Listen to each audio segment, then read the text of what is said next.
Muy buenas noches, amigos televidentes. Bienvenidos a el noticiero Emisión Estelar. Como siempre, el desarrollo de diferentes temas de interés nacional. ¿Qué tal? Qué gusto saludar a los amigos televidentes. Les recordamos que este informativo es retransmitido por Radio América, 93.3 FM en Guayaquil y 104.5 FM en Quito. Comenzamos.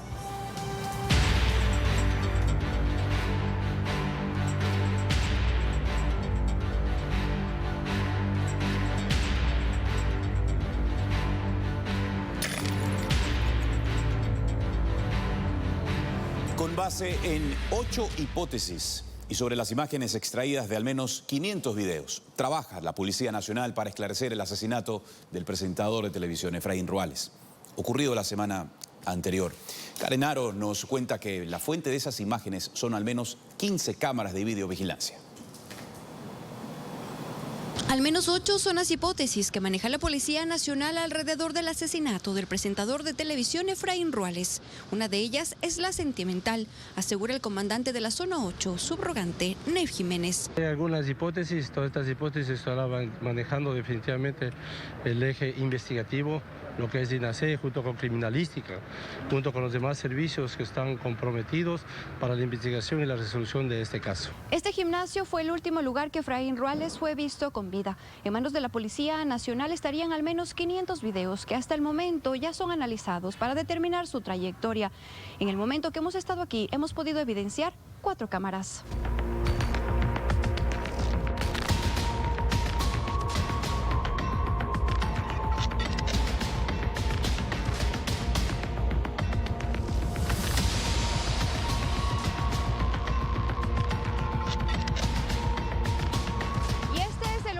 Que fue asesinado. En un recorrido que realizamos hemos podido evidenciar que por lo menos cada industria tiene 1 o 2 cámaras de videovigilancia. Toda la trayectoria desde que salió del gimnasio, las diferentes casas que hay alrededor, en la misma Coca-Cola. El fiscal del caso, Víctor González, confirmó que los videos fueron extraídos de al menos 15 cámaras que están en la zona que recorrió Efraín la mañana del 27 de enero. Todo eso ya se está trabajando en la parte técnica, científica, para poder establecer cualquier indicio que nos pueda ayudar en la investigación. Estas son tomas que capturan los últimos movimientos de Efraín Ruales minutos antes de que fuera asesinado.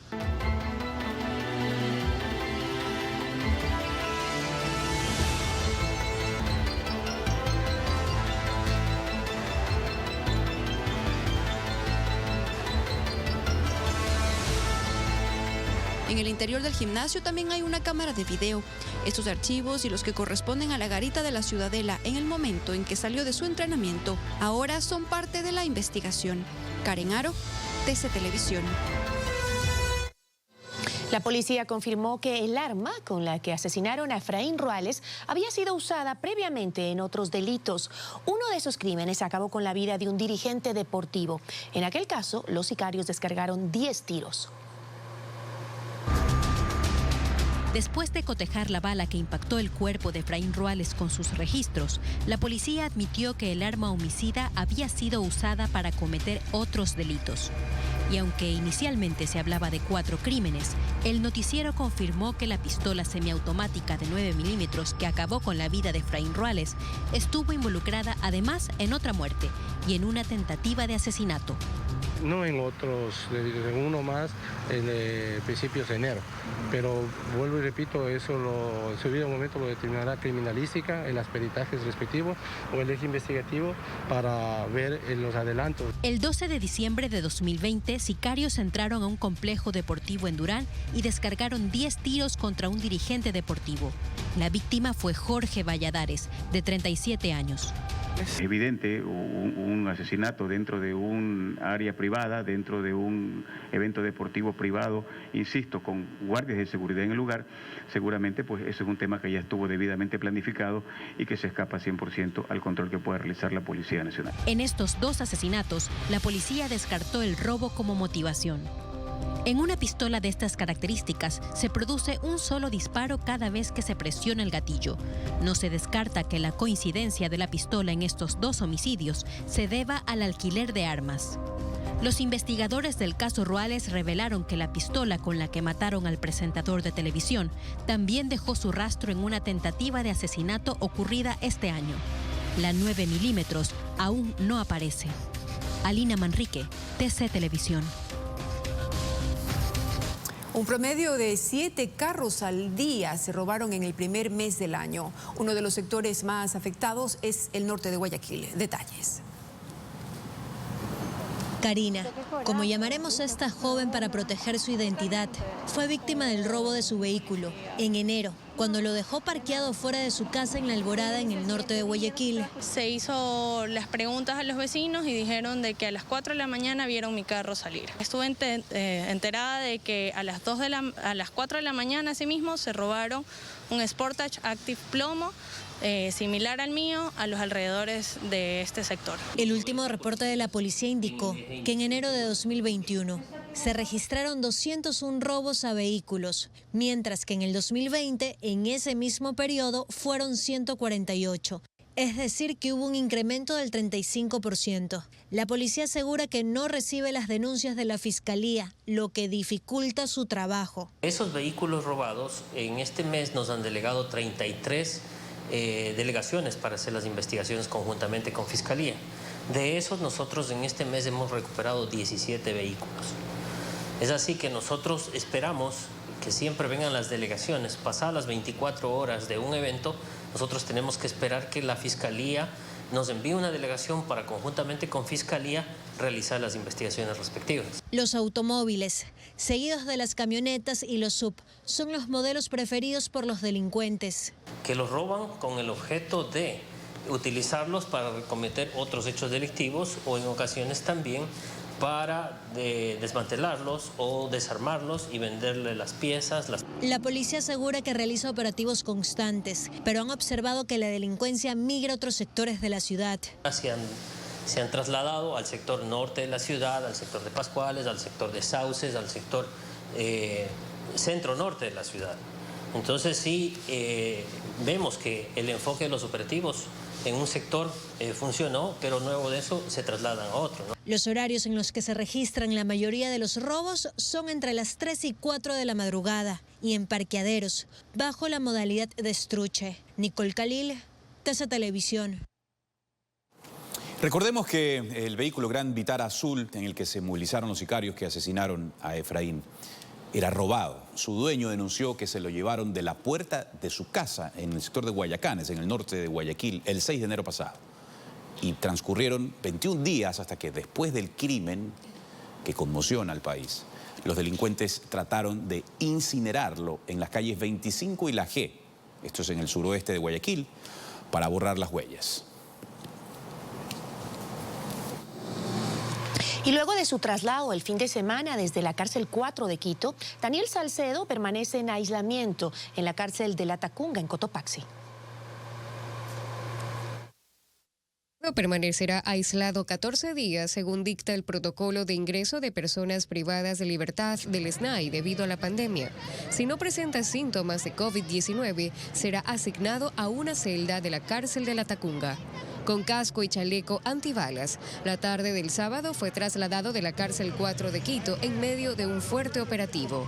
El procedimiento se dio luego de la difusión de un video en la plataforma TikTok, donde se observa a Salcedo realizando una coreografía junto a 2 detenidos más. Un movimiento muy sexy. Y aquí se viene azul con este baile que es una bomba. Para bailar esto es Uno de ellos también fue llevado a Cotopaxi y el otro a Ambato. El video salió a la luz pública después de la suspensión de la audiencia por peculado. Mientras tanto, el SNAI investiga cómo los detenidos accedieron a un teléfono celular. Salcedo es investigado por otros delitos como delincuencia organizada, lavado de activos y fraude procesal. María Gabriela Castro, TC Televisión. En otro orden de la información, la corrida de toros suspendida este fin de semana es el evento clandestino con mayor número de asistentes reportado en Quito desde el inicio de la emergencia sanitaria. Continúa la irresponsabilidad y el incumplimiento de las disposiciones que buscan frenar la propagación del coronavirus. Aparte de que en Quito están prohibidas las corridas de toros, 2.000 personas se aglomeraron para incluso ingerir bebidas alcohólicas en una plaza improvisada en Guamaní, en el sur de la ciudad. Ponen un peligro eminente a toda la ciudadanía en este estado crítico que estamos con un incremento de contagios. Al llegar los organismos de control, los asistentes del evento clandestino empezaron a agredir a los uniformados. Agredidos con piedras, con palos, con botellas. Como resultado, 12 policías resultaron heridos. A uno de ellos le destrozaron la nariz. Sargento primero, Franklin Narváez, resultó fracturado su tabique. Lo curioso del hecho es que el organizador fue detenido pero puesto en libertad inmediatamente por las autoridades de justicia. Y al siguiente día pretendió otra vez volver a hacer lo mismo, pero esta vez nosotros, ya con la inteligencia correspondiente, impedimos que lleguen a ese lugar. En total, este fin de semana se suspendieron 23 reuniones donde se aglomeraron aproximadamente 3,000 personas. Lo que preocupa a las autoridades es la violencia con la que ahora reaccionan quienes acuden a estos eventos clandestinos. Con personas menores de edad y con consumo de alcohol, por lo tanto, las reacciones son mucho más violentas. Ya voy con mi carpeta ya. El sábado por la noche en Carcelén, otro policía resultó herido cuando desalojaban a 200 personas aglomeradas en una fiesta clandestina en el norte de la ciudad. Es agredido con un pico de botella y se destroza literalmente su tendón en una de sus falanges de la mano. En la parroquia Maguaña del Cantón Mejía se clausuró un local que tenía permiso para restaurante pero funcionaba como bar y discoteca, donde se encontraban 70 jóvenes libando. Hay una sensación de hastío, de cansancio, de estar encerrados mucho tiempo, pero eso no puede ser en este momento una justificación para salir sin control. Esta irresponsabilidad de los ciudadanos hace que los hospitales de Quito colapsen por el incremento de contagios de COVID-19. Al momento, aproximadamente 150 personas se encuentran a la espera de una cama de cuidados intensivos en Quito y muchos de ellos perderán la batalla contra la pandemia. Isaías Cruz, TC Televisión. Y el hospital del IES Quito Sur solo atenderá pacientes con COVID-19 o con síntomas del virus, por el incremento de casos confirmados registrados en las últimas semanas en la capital. A esa casa de salud llegan diariamente más de 200 personas con problemas respiratorios. Lisette Flores recibió el alta médica el viernes. Logró vencer al COVID y lo que deberían ser lágrimas de alegría, por el contrario, son de preocupación. 5 familiares más se contagiaron. Su madre ingresó el domingo al hospital IES Sur porque necesita oxígeno. Después de mí empezó mi papá, mi mamá, mis hijos, mi esposo, mi cuñado. Lisette es enfermera. Todo este tiempo atendió a pacientes con coronavirus. Dice que no se contagió en su trabajo, sino en un bus, el día en que su esposo no pudo recogerla. Llena mucha indignación porque dicen que están ayudando a cumplir las normas de distanciamiento, bioseguridad, pero es mentira. El virus poco a poco ha ido ocupando espacios también en esta infraestructura del hospital del IES en el sur de Quito. Espacios donde antes funcionaban, por ejemplo, la cafetería o endoscopía, hoy reciben a pacientes con coronavirus. Más de 200 personas al día vienen a esta casa de salud en busca de atención. El hospital del IES en el sur de Quito es ahora 100% de atención COVID. Es la única vía que encontraron sus autoridades para cubrir la demanda de pacientes. Durante los meses de octubre, noviembre y diciembre de 2020 teníamos una media de atención COVID de 100 pacientes. Ahora tenemos una media de 220 pacientes día. Francisco Mora confirma que más de 500 personas están hospitalizadas por COVID. Ante la falta de espacio, estas carpas acogen a pacientes con menor sintomatología. Para aquellos pacientes que no presenten sintomatología respiratoria, existen las otras unidades de atención de salud del IES. En el hospital Carlos Andrade Marín, 22 personas esperan un espacio en una unidad de cuidados críticos. Mientras en el hospital Bicentenario tienen problemas para remitir pacientes con complicaciones a otras casas de salud. Cristian Hidalgo, TC Televisión. Les voy a contar una historia de superación, pero que también es trágica y cruel. España, como ustedes saben, es uno de los países más afectados por el COVID-19. Y si bien ha empezado el proceso de vacunación, este marcha lento por el retraso que hay en la producción de vacunas a nivel mundial. En Madrid se dieron cuenta de que la única manera de frenar la avanzada del virus es haciendo millones de pruebas y atendiendo en hospitales a todos aquellos que requieren atención, ya sea de cuidado intermedio o intensivo.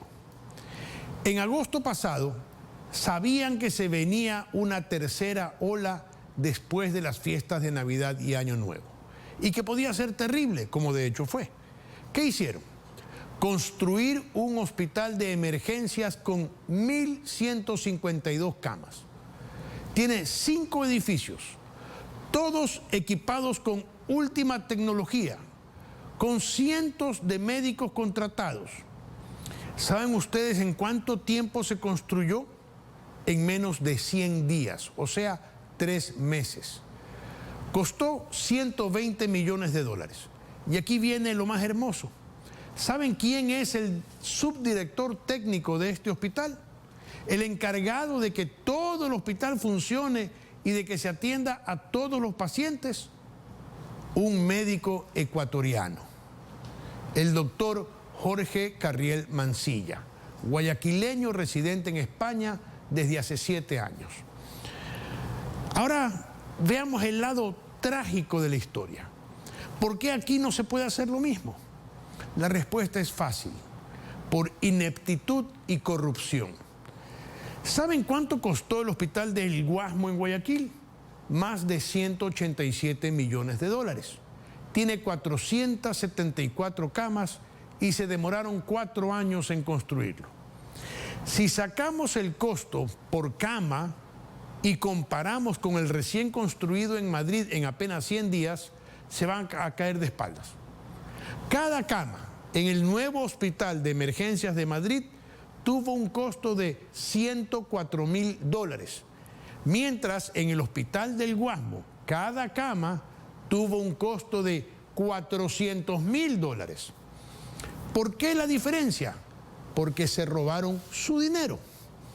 ¿Y saben cuánto va a costar cada cama del hospital de Pedernales, que debió construirse en el año 2016 después del terremoto? $534.000. Ladrones, ladrones. ¿Por qué el costo por cama es 4 y 5 veces más en Ecuador que en España? Porque se roban la plata, porque fueron mediocres y no están capacitados. Si no hubiera sido por iniciativas privadas como Salvar Vidas, que equipó un sinnúmero de hospitales que no tenían ni siquiera mascarillas para los médicos, hoy la cifra de muertes fuera el doble.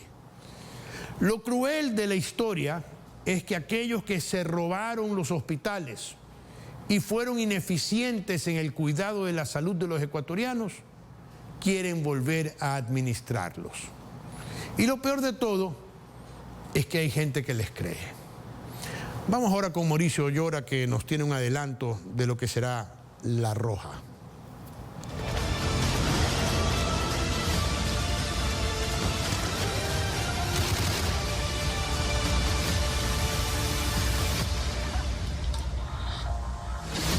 Terrible.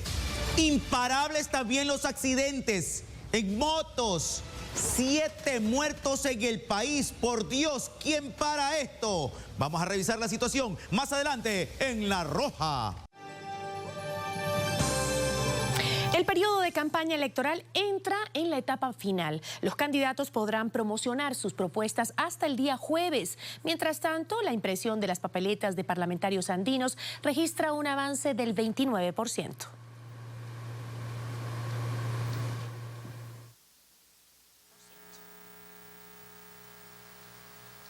A menos de 6 días de las elecciones y las papeletas de parlamentarios andinos comenzaron a imprimirse y paralelamente a distribuirse a las provincias más alejadas en el territorio nacional y en el exterior. Se anexará al paquete electoral la funda de las papeletas de parlamentarios andinos, consecuentemente con la cadena de custodia que corresponde.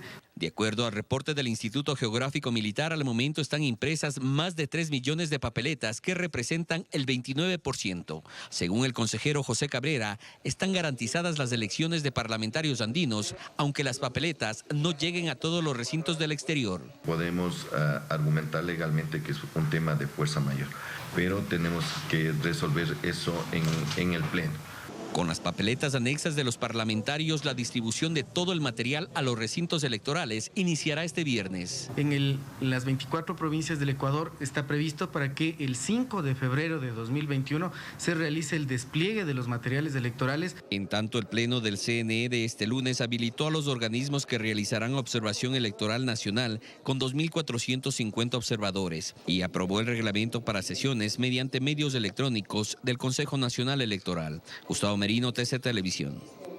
Y a propósito del tema, largas filas se evidenciaron en los exteriores del registro civil. El último fin de semana se emitieron 18.000 cédulas de identidad a escala nacional previo a las elecciones de este domingo. Pese a que conocen que no es necesario renovar un documento caducado, ya que por varias ocasiones las autoridades del registro civil lo han anunciado, ya sea cédula o pasaporte para poder sufragar este domingo, los usuarios llegan de esta manera. Son largas colas las que se han evidenciado en varias agencias de esta entidad que el fin de semana emitió más de 18.000 cédulas, cuando normalmente son 7.000 a escala nacional. En Durán y Guayaquil este fue el panorama. Que se me perdió la cédula y ya tengo que sacar. Yo vengo de playa, dejo botado mi trabajo para venir a sacar. En Manabí y otras provincias se produjeron aglomeraciones. Este fue el caso de Puerto Viejo. En Puerto Viejo exactamente fueron 474 cédulas. En los exteriores de cada agencia esta es la realidad, pero al interior se conserva el aforo del 50% de usuarios atendidos. Por la salud tanto de nuestros funcionarios como de los ciudadanos.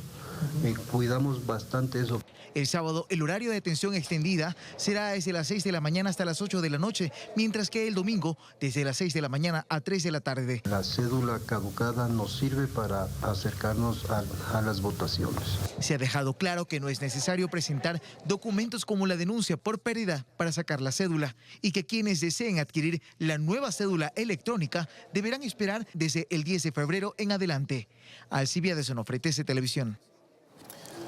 El candidato asambleísta Abdalá Bucaram tomó distancia de su aspirante a la presidencia, Carlos Agnay, de La Bastida, y pidió no votar por él, por no defenderlo de las acusaciones de corrupción. Agnay de La Bastida estuvo en nuestro espacio Voz y Voto 2021 junto a los candidatos Lucio Gutiérrez y Guillermo Celi también. En el programa se refirieron al tema de seguridad en el país y allí los primeros cuestionamientos. Vamos a volver, entre otras, a la ley para portar armas. No se puede dar indiscriminadamente armas a los ciudadanos. Yo no estoy de acuerdo porque el remedio puede ser peor que la enfermedad. Y en ese sentido, también se abordó el tema sobre cómo erradicar la corrupción en el Ecuador. Mire, yo puedo prometer lo que yo desee y el pueblo ecuatoriano, que es el soberano, será el que apruebe. Porque aquí hay que actuar con mano dura contra la corrupción para erradicarla. O sea, le va a meter las manos a la justicia. O si no, la corrupción terminará con el Ecuador. Le va a meter las manos a la justicia. Si es posible, ecuatorianos, militarizar el país, pero hay que terminar con el cáncer de la corrupción. Agnay dijo que no permitirá que nadie robe en su gobierno y se refirió a sus posibles colaboradores de llegar a Carondelet. ¿Militantes de la familia Bucaram estarán en su gobierno? Si es que las personas son transparentes, las más eficientes, sí. Voy a elegir a los más transparentes. Guillermo Celi también indicó sobre cómo luchar contra la corrupción de llegar a ser presidente. Vamos a llevar la consulta popular para que los ecuatorianos en las urnas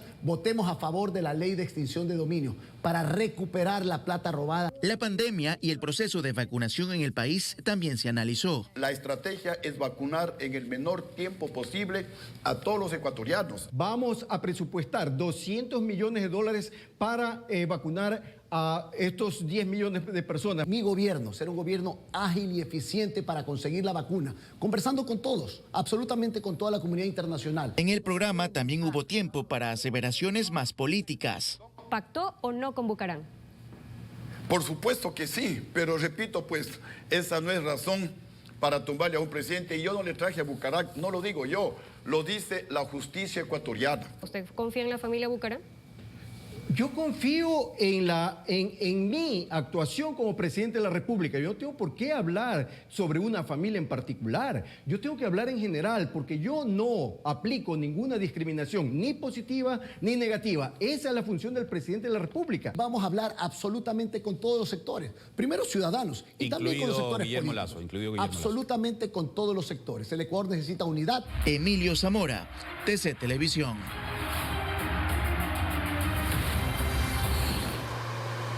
La Fiscalía solicitó garantizar la seguridad de la periodista Dayana Monroy, quien fue denunciada y amenazada públicamente en redes sociales por Abdalá Bucaram Ortiz. Y respecto a la denuncia interpuesta en contra de la periodista, quien investiga posibles casos de corrupción, y a las diligencias solicitadas por el agente fiscal Javier Pucha, el Ministerio Público dispuso la revisión del expediente en cuestión. La Fiscalía informó que la policía brinda protección a la periodista Monroy.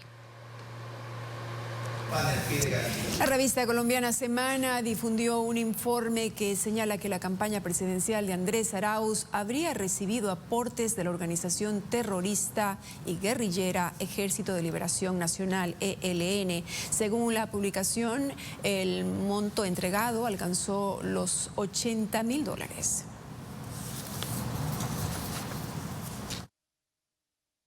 Colombia detalla los movimientos y relaciones políticas del jefe del Ejército de Liberación Nacional, Andrés Felipe Vanegas, alias Uriel. La investigación parte de información obtenida de computadores secretos que se incautaron al comandante del ELN abatido durante la Operación Odín en la selva de Chocó en octubre de 2020.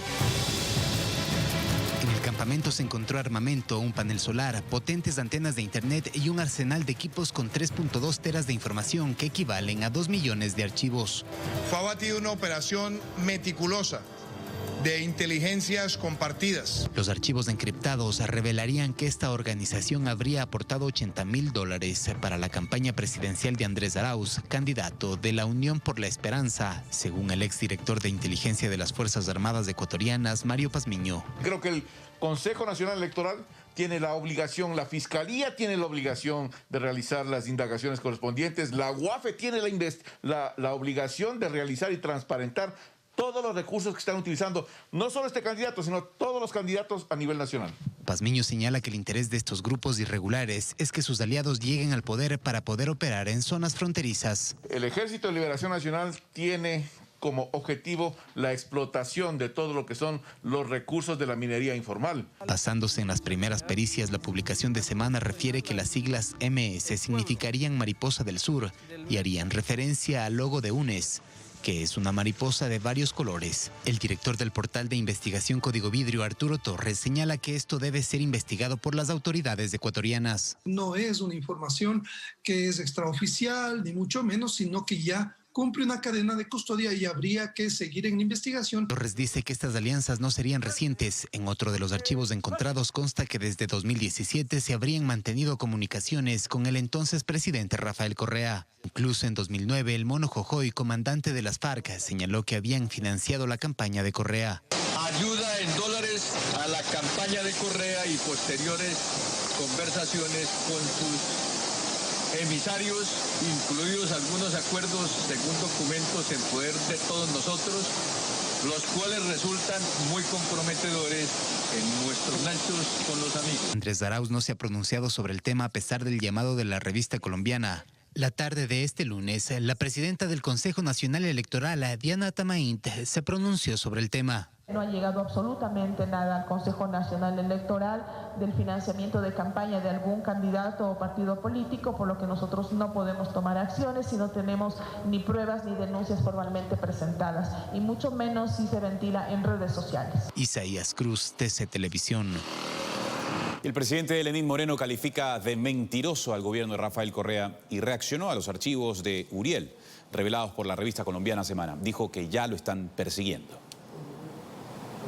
La verdad es que antes no hubiera creído que eso estuviera ocurriendo, porque el lenguaje que se utilizaba por parte de un presidente que aprendió a mentir al Ecuador, aprendió a mentir a Latinoamérica y al mundo, pues era un lenguaje que parecía destinado al progreso, a la libertad, a la tolerancia, al respeto, principalmente de las personas más desprotegidas de la sociedad, pero esto realmente no ocurrió.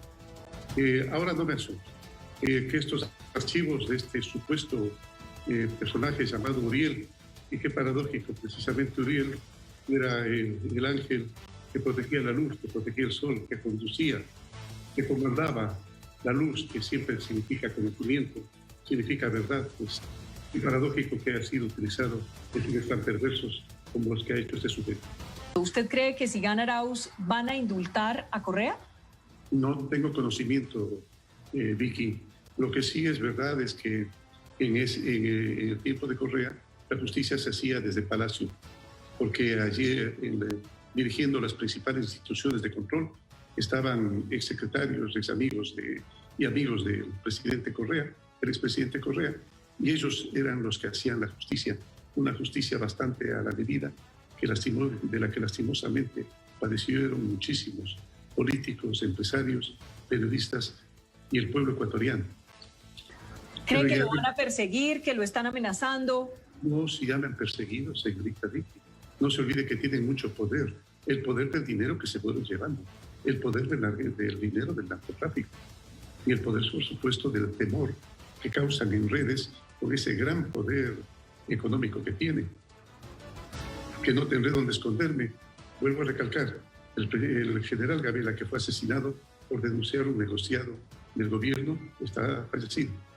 Quinto Pazmiño, que denunció un negociado del gobierno, también falleció. Su esposa, la cual seguramente él habrá comunicado lo que conocía, también fue asesinada. Es decir, Florian Jiménez, Bosco Bizuma. Es que son incontables.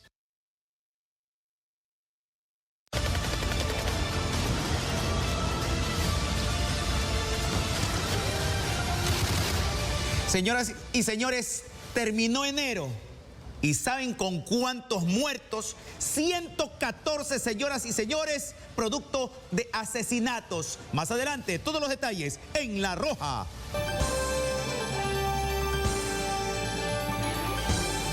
Seguimos informando, amigos. El ministro de Salud, Juan Carlos Ceballos, acudió a la Fiscalía General del Estado a rendir versión libre y voluntaria en el marco de la investigación iniciada en su contra por la distribución de vacunas contra el coronavirus. Un grupo de dosis habría sido destinado a un centro geriátrico particular en Quito.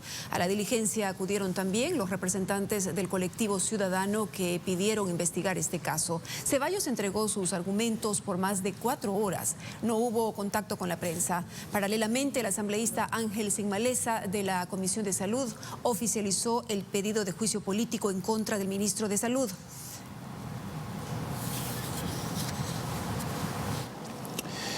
Vamos con otros temas. La ex coordinadora del IES, María Sol Larrea, recuperó su libertad hace 2 meses. Esto luego que la Fiscalía no la acusara por peculado y un tribunal declarara su inocencia por delito de lavado de activos. La ex coordinadora del IES, María Sol Larrea, está en libertad. Esta es la boleta de excarcelación de fecha de 1 de diciembre de 2020. El motivo, la ratificación del estado de inocencia. Se refiere al caso de lavado de activos que inició el 2 de diciembre de 2019, pero un año después, el Tribunal de Juzgamiento la declaró inocente. De esta manera, gracias a sentencias reducidas en 3 años, 4 meses de cárcel, Larrea cumplió 3 condenas, fue librada de 2 y aún no se ejecutaría una. Estos son los procesos contra Larrea: enriquecimiento ilícito, condenada a 1 año 8 meses de cárcel por el incremento injustificado de bienes; tráfico de influencias, 1 año de cárcel por la irregular contratación de servicios de limpieza; peculado, 1 año de cárcel por la compra de equipos oftalmológicos, pero en segunda instancia su pena incrementó a 8 años; tráfico de influencias, 1 año de cárcel por la irregular compra de medicamentos. Y finalmente, Fiscalía no la acusó por peculado en la importación de medicamentos y un tribunal la declaró inocente por lavado de activos. Fueron precisamente por estos 2 últimos casos por los que Larrea regresó a prisión a finales de 2019, cuando recuperaba por primera vez su libertad. Son los mismos casos por los que ahora sale. La pregunta es, ¿será hallada en caso de que se ratifique la sentencia de 8 años por peculado para regresar a prisión? Fabiola Santana, TC Televisión. En otros temas, el ministro de Telecomunicaciones, Andrés Michelena, viajó a Washington, Estados Unidos, como presidente de la mesa directiva de la Agenda Digital para América Latina y el Caribe 2022. Logró importantes acuerdos para impulsar acciones políticas en la región para reducir la brecha digital. La reunión fue con el secretario general de la OEA, Luis Almagro. Los 2 funcionarios ratificaron el interés para incluir la agenda digital en la declaración de la 9ª Cumbre de las Américas. Vamos a hacer un juego, vamos a trabajar conjuntamente entre la OEA y el Ecuador. Hemos tenido un gran ejemplo en Ecuador Digital. Hemos logrado digitalizar trámites, incluir personas, conectar vidas, conectar territorios. Hoy queremos como Ecuador donar toda esta capacidad de experiencia a la OEA y al secretario para trabajar de la mano.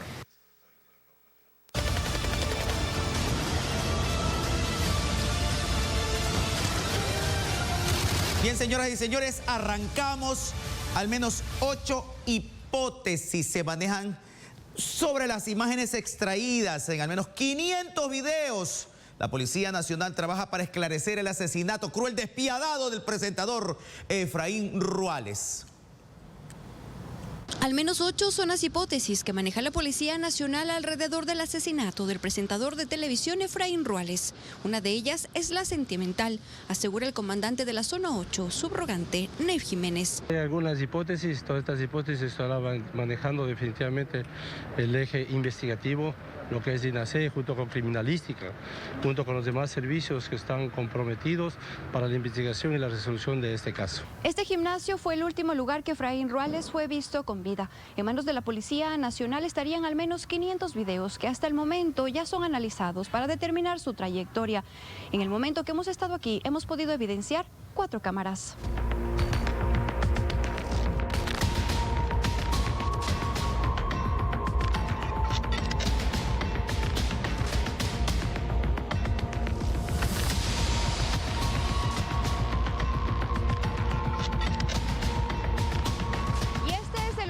Que fue asesinado. En un recorrido que realizamos hemos podido evidenciar que por lo menos cada industria tiene 1 o 2 cámaras de videovigilancia. Toda la trayectoria, desde que salió del gimnasio, las diferentes casas que hay alrededor, en la misma Coca-Cola. El fiscal del caso, Víctor González, confirmó que los videos fueron extraídos de al menos 15 cámaras que están en la zona que recorrió Efraín la mañana del 27 de enero. Todo eso ya se está trabajando en la parte técnica, científica, para poder establecer cualquier indicio que nos pueda ayudar en la investigación. Estas son tomas que capturan los últimos movimientos de Efraín Ruales minutos antes de que fuera asesinado.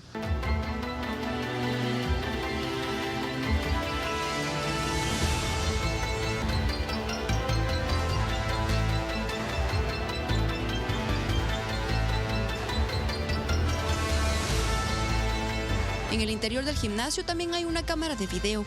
Estos archivos y los que corresponden a la garita de la Ciudadela en el momento en que salió de su entrenamiento, ahora son parte de la investigación. Karen Aro, TC Televisión. El arma que habría sido utilizada en ese asesinato también fue usada en otros delitos.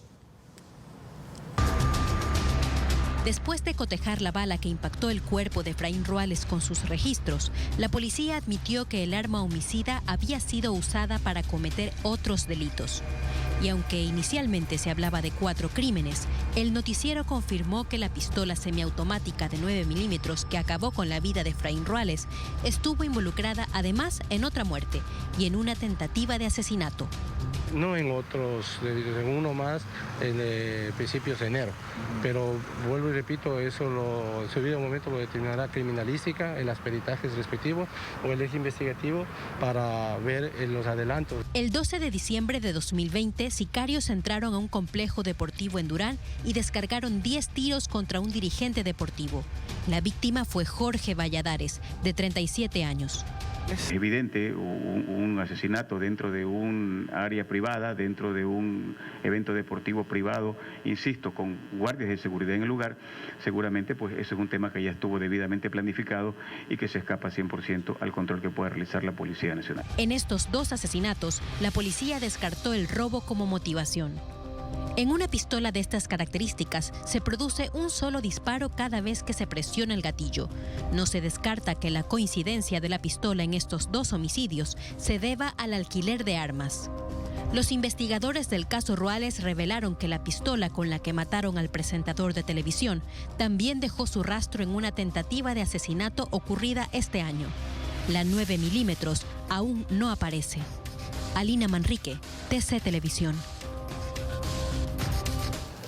Son profesionales, no hay duda de eso de ahí, no hay duda. Les voy a contar otra historia. A unos pocos kilómetros de Medellín, Colombia, se encuentra Sabaneta, una parroquia emblema del sicariato. Tienen hasta una virgen de los sicarios. Allí, Pablo Escobar creó su famosa escuela de sicarios. En ella se entrenaban cientos de jóvenes que provenían de las pandillas locales de Medellín. Se les enseñaba cómo disparar, a mantener el equilibrio en una moto y hasta a rematar a la víctima por si acaso sobrevivía. Los sicarios, muchachos que no llegaban a los 25 o 28 años, se convirtieron en el brazo ejecutor de las vendetas de Escobar contra otros capos que no respetaban acuerdos o contra fiscales y policías honestos que perseguían a Escobar. Cuando este fue eliminado, la oficina del narcotraficante, porque así se llamaba, la oficina, pasó de mano en mano hasta llegar a convertirse en aliada de las Fuerzas Armadas Revolucionarias de Colombia, FARC. Por su parte, los sicarios empezaron a agruparse y a manejarse como organización que podía ser brazo armado de la guerrilla en las ciudades para acabar con la vida de algún narco enemigo o capo de otra mafia o asesinar periodistas. También con el tiempo fueron extendiendo su accionar y empezaron a ser contratados para asesinar a deudores del Chulco, a algún amante o a un socio que le robaba a otro socio.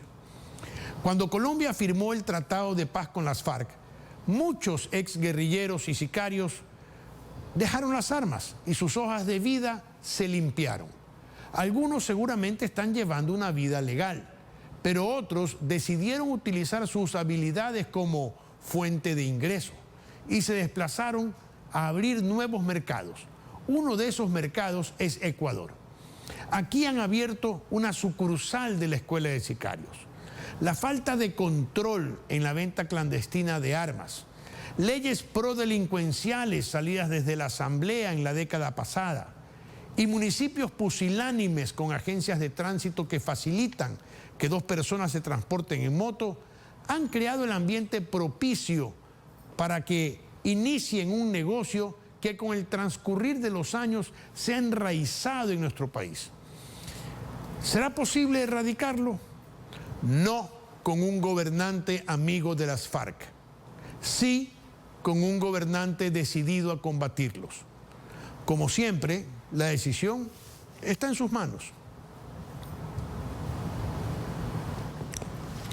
Seguimos informando, señoras y señores. 3 personas murieron esta madrugada en Los Ríos. Una de las víctimas es Wimper Mendieta Morán, quien perdió el control de su moto y se estrelló contra un carro en Babahoyo. En otro choque de motos se perdieron la vida Gina Santa Fe y Gibson Salazar. La familia de la policía que murió en Guayaquil pide ubicar al responsable del siniestro.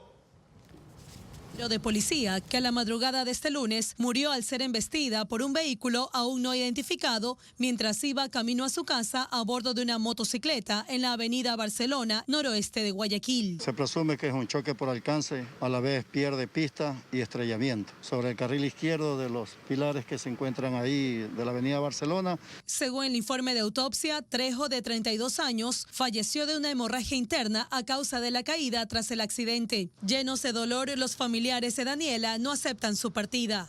Como la negrita muy alegre.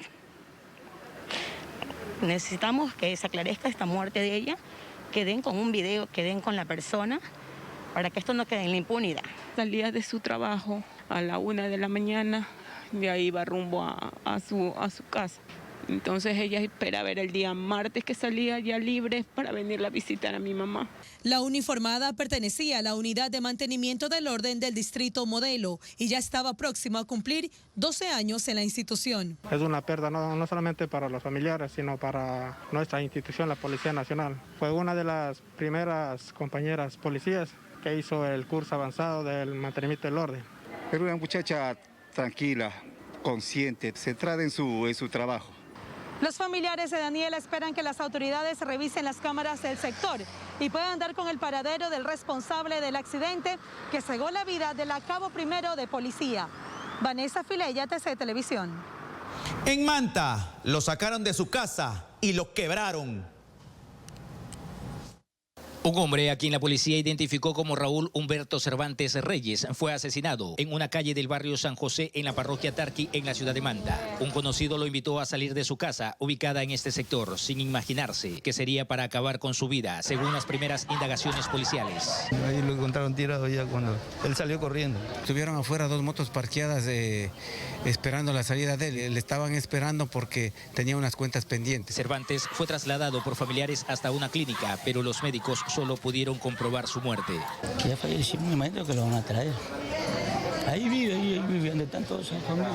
En el sector donde Cervantes fue asesinado, fue acordonado por la Policía Nacional para que los agentes especializados de criminalística y DINASET realicen las primeras investigaciones. Se encontraron 10 indicios balísticos en el sector, de los cuales a la humanidad del ciudadano solo tiene uno. Vecinos del sector de la parroquia Tarqui tuvieron que refugiarse para no ser alcanzados por las balas. Conocidos de la hora Oxiso indicaron que un hermano de Cervantes y su padre también habían sido asesinados de la misma forma, en manos de sicarios. Ya la segunda vez, hace como 10 años también. Este barrio ya hace rato ya también estaba dañado, ese barrio tanto que por aquí fuman también. Raúl Cervantes registraba más de 10 antecedentes judiciales, entre ellos robo y hasta tentativa de asesinato en el 2014. Él acaba de salir de la cárcel no hace mucho, tiene algunos antecedentes por temas de tráfico y temas de delincuencia organizada. En el país, en el mes de enero se han registrado 114 muertes violentas. En esta provincia, hasta el momento, son 15 las muertes violentas, siendo este el tercer atentado bajo la modalidad de sicariato que se registra en la ciudad de Manta. Desde la provincia de Manabí informó Marcelo Ruiz, TC Televisión. Bien, ayuda a memoria. El primer mes del nuevo año cierra con 114 asesinatos en todo el país. 114 muertes violentas, incluida la del conocido presentador Efraín Ruales.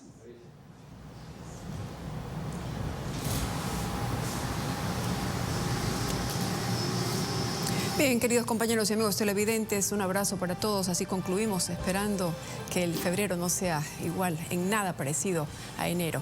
Ojalá que sea así. Una buena noche para todos.